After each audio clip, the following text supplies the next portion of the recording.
Hey everybody, good to have you back in our study of Ecclesiastes. This week we're in chapter 9, and the title of this chapter is Trust Your Life in God's Hands. It kind of carries over from last week, chapter 8, where we learn to accept the divine providence of God. And here's a few things we learned.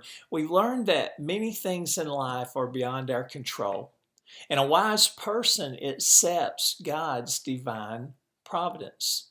Solomon taught us that there's some things that a person can't do. For example, he said a person can't command a king, or in other words, those in authority over your life. A person can't control the future. A person can't escape death, and a person can't avoid judgment. But there was one thing that Solomon said a person can do. He said a person can enjoy the life God gives, that we can find joy every day in the path that we're on by trusting God's divine providence to always carry us through. And so that was a great lesson. And so now as we come over into this week, we're talking about trusting your life in God's hands. It's sort of like the flip side of the same coin, right? So let's begin. The first thing in verses 1 and 2 that we notice is that circumstances of life happen to us all. Let's read that together. Now grab your Bible, your phone, your device, however you get to God's Word, and open to Ecclesiastes chapter 9. And I'm going to read verses 1 and 2 for us. Here's what it says. For I considered all this in my heart so that I could declare it all, that the righteous and the wise and their works are in the hand of God. People know neither love nor hatred by anything they see before them.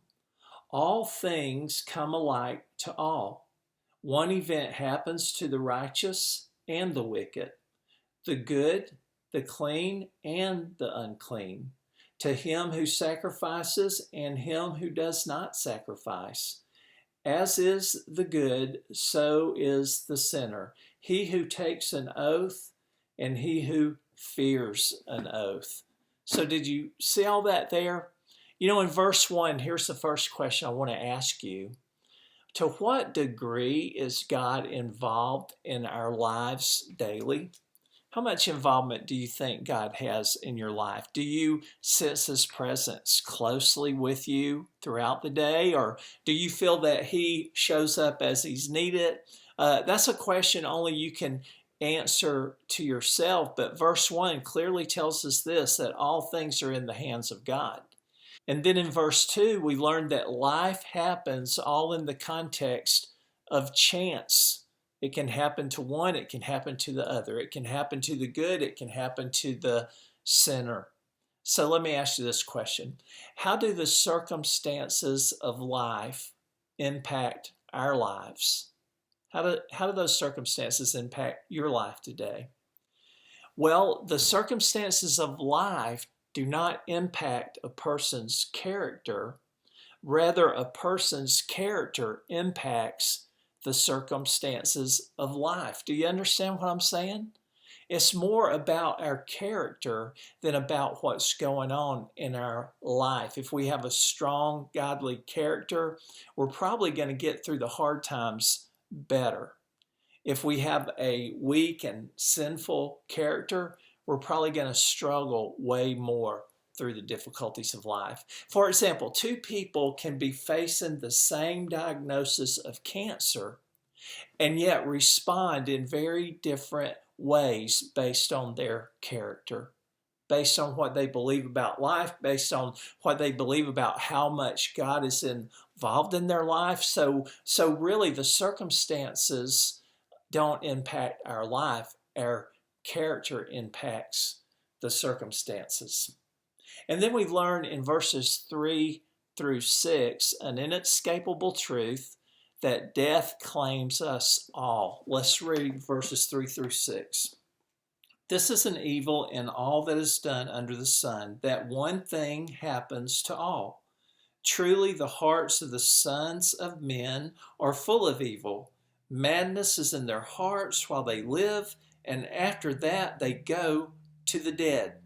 But for him who is joined to all the living, there is hope. For a living dog is better than a dead lion. For the living know that they will die, but the dead know nothing, and they have no more reward. For the memory of them is forgotten. Also, their love, their hatred, and their envy have now perished. Nevermore will they have a share in anything done under the sun. Let me ask you this question based on that passage. What does Solomon mean when he says a living dog is better than a dead lion? You know, in life, there's still hope. We know we're going to die and we can prepare for it. We're not yet a fading memory. We're still sharing in life, living life, and enjoying life. We may not be a lion, but a living dog is better than a dead lion. I mean, we should just appreciate life as we've been given it. Maybe we'll never be the quote unquote lion. Maybe we'll never be the one at the top of the mountain, but we're alive. And you know, even the greatest, when they die, they're soon forgotten.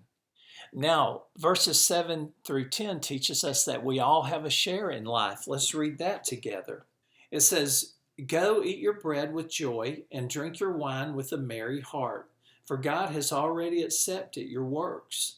Let your garments always be white, and let your head lack no oil. Live joyfully with the wife whom you love all the days of your vain life, which he has given you under the sun. All your days of vanity, for this is your portion in life and in labor which you perform under the sun. Whatever your hands find to do, do it with your might, for there is no work or device or knowledge or wisdom in the grave where you are going." So, what are the things in life God gives us to enjoy according to that passage? Well, what I saw is it says we're to enjoy our substance. In other words, what we eat, what we drink, and what we wear. All the material things of life, we're to enjoy that. Also, we're to enjoy our family, the ones that we can love and be loved by. And we're also to enjoy our work that we can find satisfaction from and be rewarded by. Our substance, our family, our work, these are all gifts of God. These are all things God gives us to enjoy. Next, in verses 11 through 12, we see that the unexpected happens to all. Let's read that together. It says, "I returned and saw under the sun that the race is not to the swift, nor the battle to the strong, nor bread to the wise, nor riches to men of understanding, nor favor to men of skill. But time and chance happens to them all, for man also does not know his time. Like fish taken in a cruel net, like birds caught in a snare, so the sons of men are snared in an evil time, when it falls suddenly upon them." So you know what that's saying to us? It's saying that life happens, chance happens, the unexpected happens to us all. So here's a question for you. What are some things that can happen to us unexpectedly? I thought it was interesting that the first thing Solomon mentions, he says, the race is not to the swift. You know, you can be the fastest runner and still not win the race. You can stumble and fall. You can get a bad start out of the blocks. I mean, there's so many things that can happen. It says, nor the battle to the strong. Just because you're the strongest doesn't mean that you're always going to win the battle. So what are some things that can happen to us unexpectedly? Blessings can happen to us unexpectedly, and I like that. I love unexpected blessings, don't you? But also heartaches can happen. Rewards can happen. But yet accidents can happen. Sickness and death can all be unexpected. I remember not too long ago, I was going up to Lowe's to get some things for the yard, and I drove Susan's pickup truck, and I'm not used to driving it, and it's a big truck. It's a king cab. It's very long, and as I pulled into the parking lot, I saw this parking space, and I was turning to go in it, and I was kind of close to the car in the next space, but I thought, surely I'm going to clear that car, and all of a sudden I saw the car move. And I realized, wow, I just scraped that car with the bumper of the truck.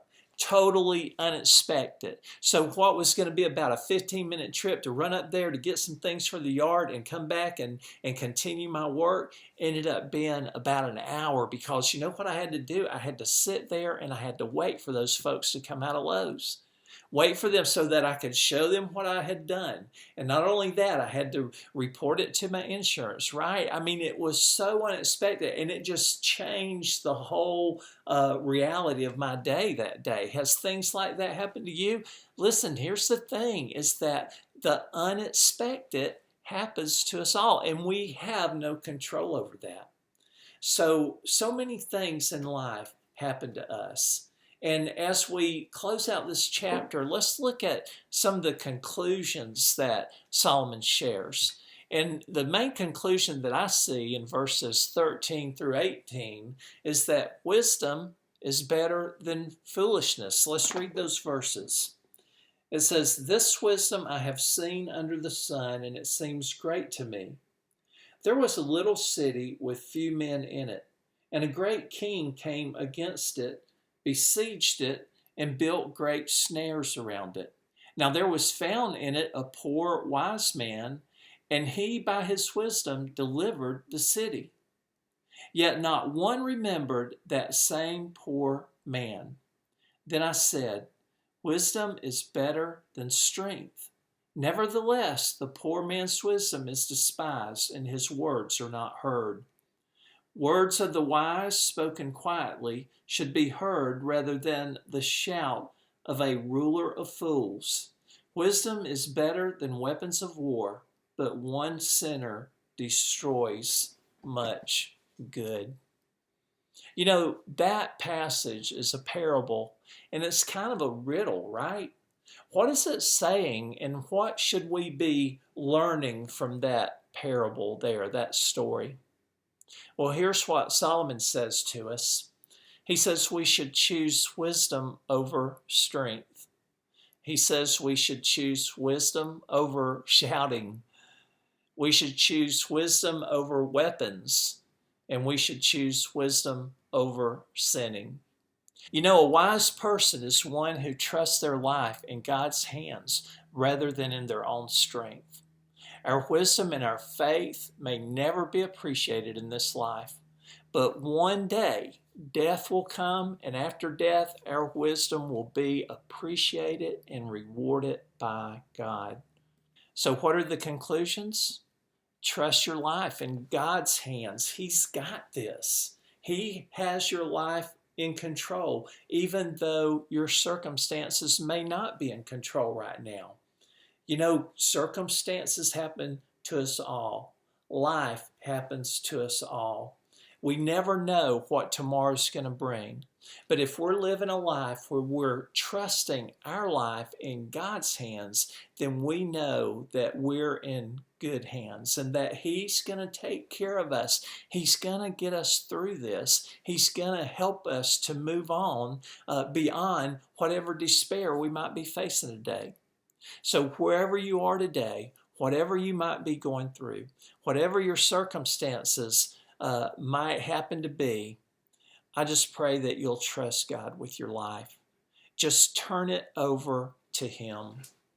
I hope this Bible study's been an encouragement to you today, and I look forward to getting to chapter 10 next week. But in the meantime, just trust your life in God's hands. Let Him lead you, let Him guide you, and let Him bless you.